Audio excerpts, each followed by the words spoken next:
Okay. Okay, you're welcome to Ekidel, and this is the first live screen we are doing on Ekidel platform. So I'll be speaking on seismic design. So this is just about to give you a detailed clue about seismic design, and also it is also an interactive section. So if in case you have any view or questions, you can just drop it down on the live chat section area and I'll reply you at that. Okay, so right now, as you all know, my name is Engineer Justice Walker. I am a civil structural engineer, and then I have a master's in engineering and over 15 years experience. Okay, so far right now I'll be talking about seismic design, and I'll be using the code Eurocode 8 for the seismic design code. So basically, when we talk about seismic design, we talk about the act for an engineer, or yes, to resist a building against seismic effect or earthquake. So before you must think about seismic design, the first thing that you must think about is what they call ductility, because ductility plays almost 80% role in seismic design.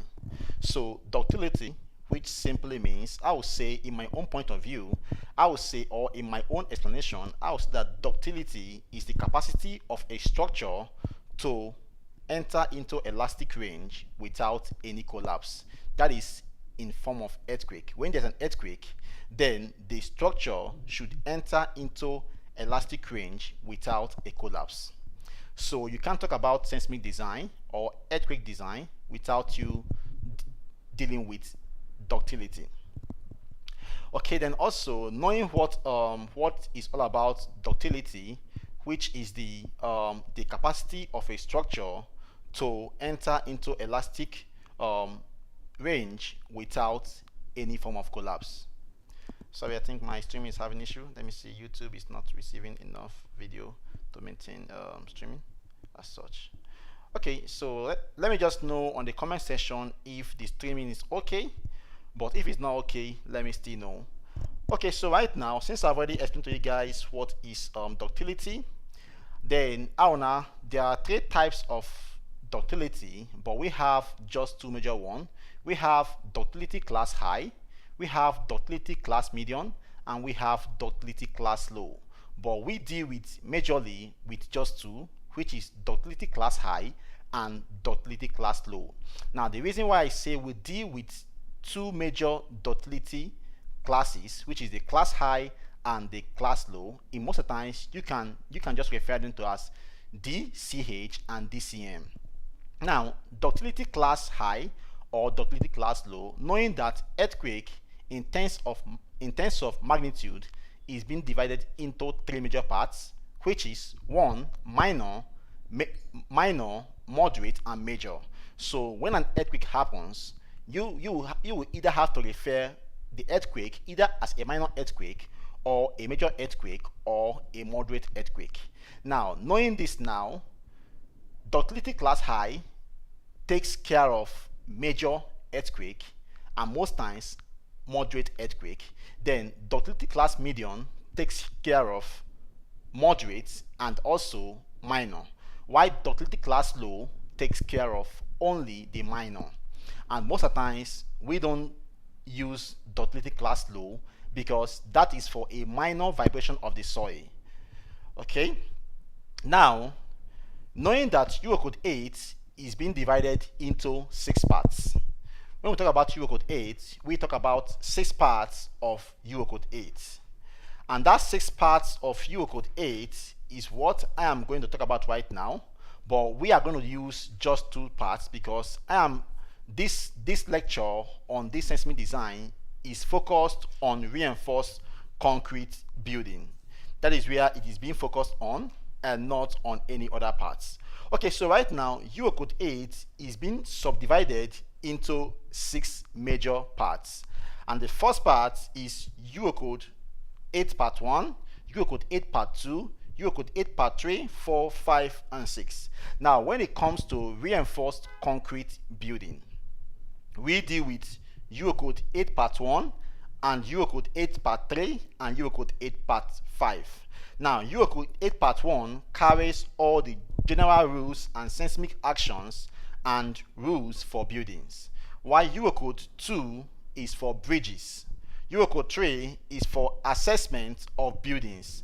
Let me say, when there's an earthquake and after the earthquake event any building is still standing, then you will have to use Eurocode 3 to go and perform an assessment to design for each of the members that was merely affected. Then Eurocode 4 is for silos and tanks and pipes, and Eurocode 5 is for foundations, retaining structures, and geotechnical aspects, while Eurocode 8 part 6 is for tower or max design. Now, since I'm focusing basically on reinforced concrete structure, you have to deal with just Eurocode 8 part 1, Eurocode 8 part 5. This is what I am focusing on because I am trying to talk about the new building for a new structure and not for already existing structure. Okay, so right now on this part, or on this note now, I'll now enter into the full lecture of seismic design. Now, majorly, I've already told you that when you talk about seismic design, you deal with ductility, which is the capacity of a structure to enter into elastic range without any form of collapse. You know, when there is a vibration on the soil, or you call it soil movement. When there's a soil movement, that structure or that building tends to shake.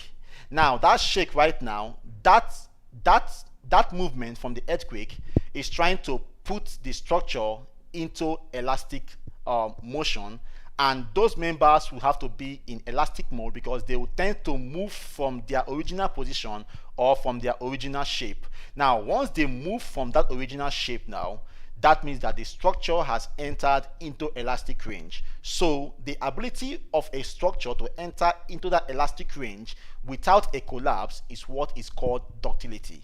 So when you're designing for a seismic design of a structure using Eurocode 8, you must focus majorly on the ductility. Okay, so right now the question now is how to make a reinforced concrete section ductile, because that is what you're meant to know, how to make a reinforced concrete section ductile. Okay, so right now ductility of a reinforced section or a reinforced concrete section can be ductile by two things. One, you have to either reduce the load of the compression zone, or you have to increase the strength or an ultimate deformation of the compression zone.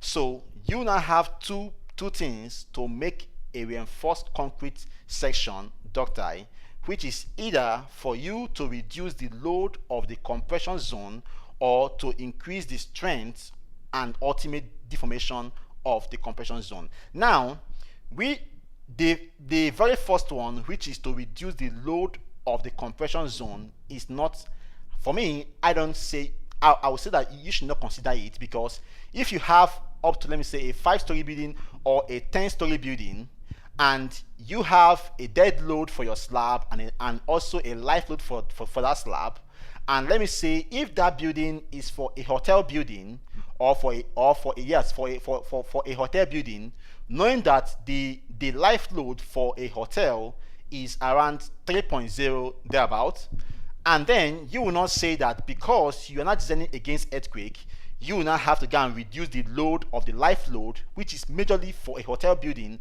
to around 2.0, which is very, very bad, because you are not trying to reduce the load for the building, which is not okay.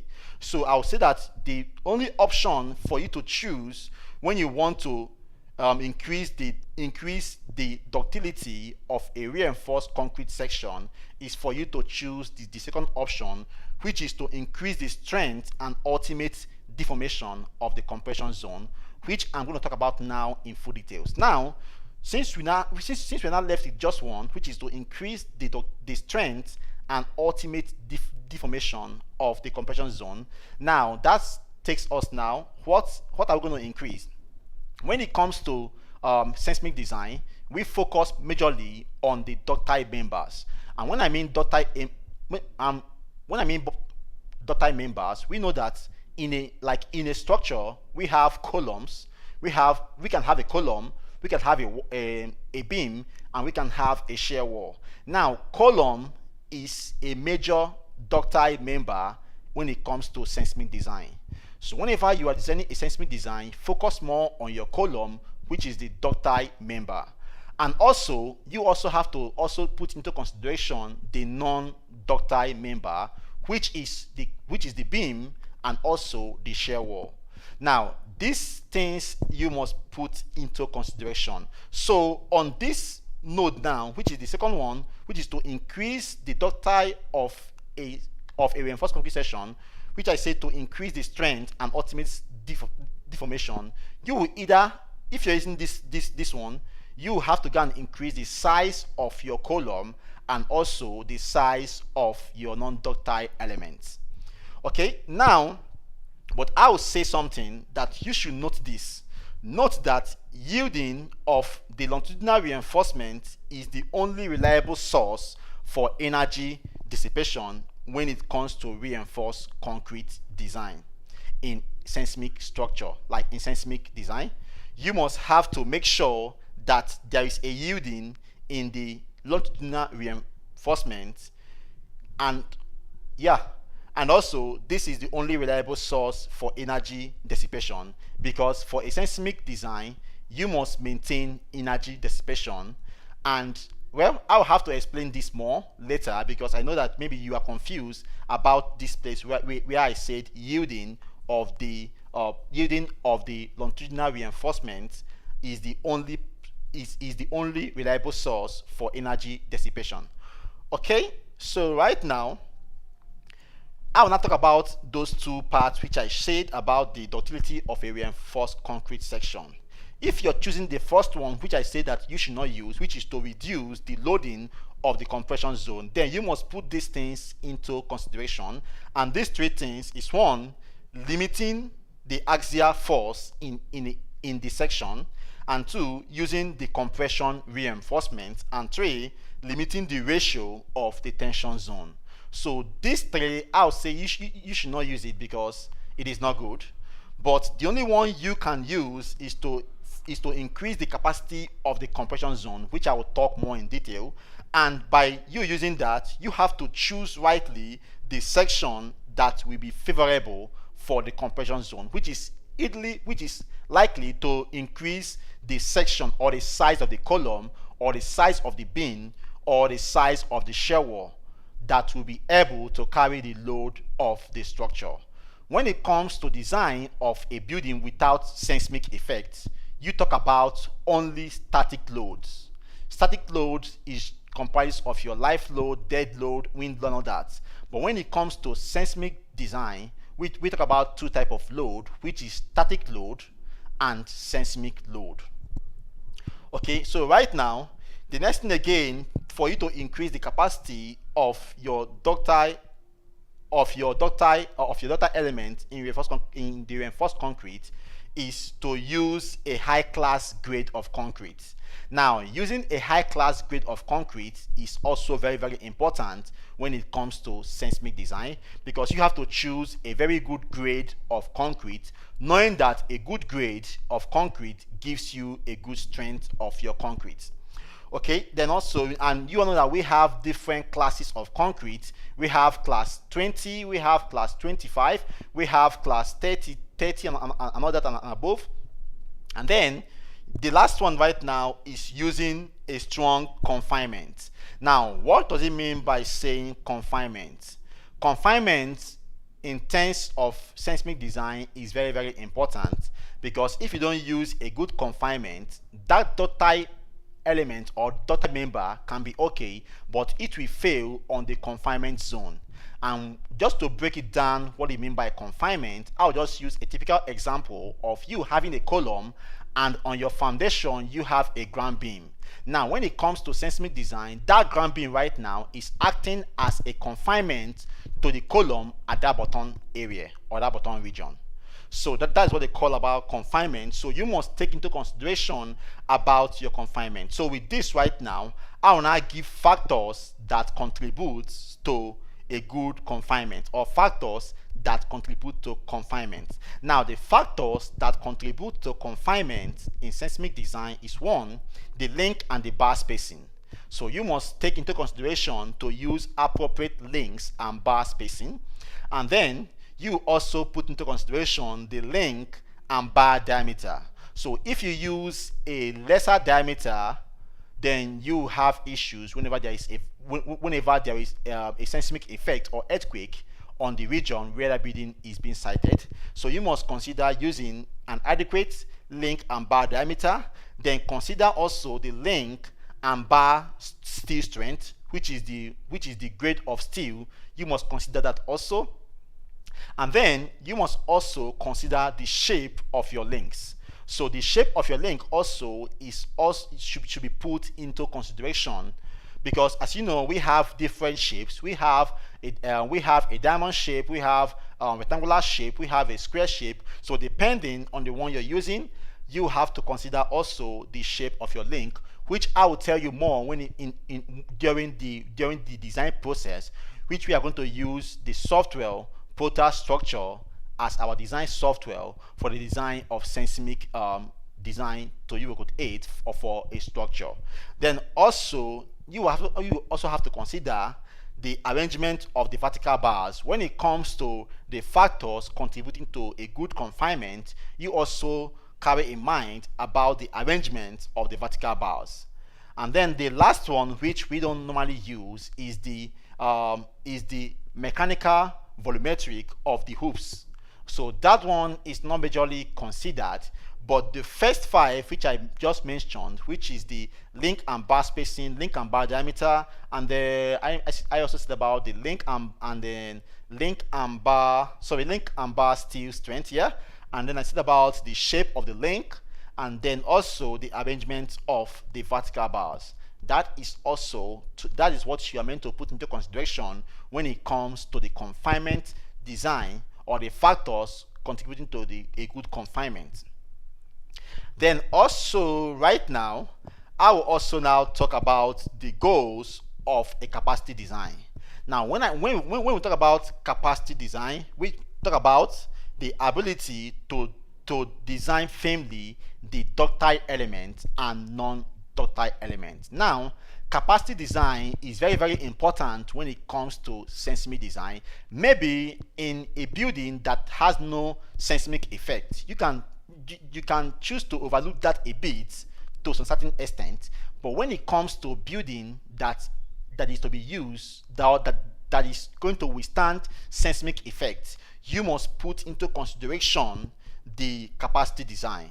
And in that course right now, I would say that a good capacity design is to protect the important elements like columns and non-ductile elements like shear walls and beams. Now note that regardless of the intensity of the earthquake, the force of non-ductile elements or protected elements like beams and shear wall must not in no account be greater than the actual strength of ductile elements, column. So what I mean is that when it comes to this place, column is a ductile element, beams and shear wall or beams majorly are non-ductile elements. So on no account will the strength of the beam be greater than the strength of the column. Now let me break this place down now for you. So basically, you know that in a beam we have top bar and a bottom bar reinforcement. So if maybe on the column we use diameter 20 reinforcement as our column reinforcement, then on the beam you must not use diameter 25 as your beam reinforcement. So on no account will the reinforcement of the beam be more, or will the size of the or will like the size in diameter of the beam reinforcement be more than that of the column reinforcement? Because once that happens, that means that you have failed on the capacity design. And also on the link spacing for the column, any link spacing for the column that you use, let me assume that we use our link spacing for the column as 175 millimeter. So you must also use 175 millimeter for your link spacing on the beam, but not throughout the beam, at the joint between the beam and the column. So you have to take at least 25% of the length of the beam between the joint of the column and the beam, and then use the same length for your spacing of your link for your column also for the beam. Although I will explain this more when we come to detailing area. Although we have prepared a comprehensive course on this seismic design, which we did for the design and also for the detailing, which later we will upload the course on our website ekidel.com. Okay, so right now you have known that regardless of the intensity of the earthquake, on no account will the force of the non-ductile element or ductile member like beams and shear wall be more or greater than the actual strength of ductile element like column. Now also, Eurocode 8 is the best code when it comes to the design of seismic, or when it comes to seismic design. Eurocode is the best code because Eurocode introduced a new new approach that has not been ever used in any design or seismic design codes. So in Eurocode, when it comes to structure, the first thing that you also have to put into consideration is the sliding shear, and that is what no other design code like US, Indian code, or any other code have put into consideration, which is the sliding shear.